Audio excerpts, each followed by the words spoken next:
जय जगन्नाथ सांग मैंने आज गोटे साधा खिचुड़ी बनइबे। ये घी जीरा तेजपत्र डालचीनी गुजराती आ कि काजू को पकई भल भाव में भाजीदेली। आम घर देशी अरुआ चाउल था पकईदेली।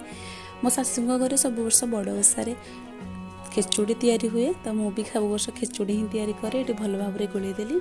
स्वाद अनुसार हलदी गुंड लुण पकईकी पानी आवश्यक मुताबक पानी देदेली। तापर किसी नड़िया को काटिकी रखी नड़िया को भी पकईदेली। चाउल टी सीझीगला हाथ में देखिली कि सब सीझीगला। तापर चीनी पकईदेली आगुआ पकईदेले सांग मैंने चाउल सीझीबनी। ये खिचुड़ी रेडी हो गला। ता भर मो बाइयाणी भी उठी पड़ा मुझे जेजे को लेकिन देदेली से धरले। तापर एपटे मुझे डालमा छुक करदेली शाग भाजीदेली। मो हसी मत आसिक पचार मामा रोसे सारा सब कम सरला घर अन्य कम किसी भी करदेली। रोसे कम भी शीघ्र सर जाता आज। तापर एपटे पानी बोतल भी पूरे देती खाଇବା समस्ते खाई। फ्लिपकार्ट मोर किसी पार्सल आसला स्किन केयर प्रोडक्ट किसी ऑर्डर करी सनस्क्रीन आ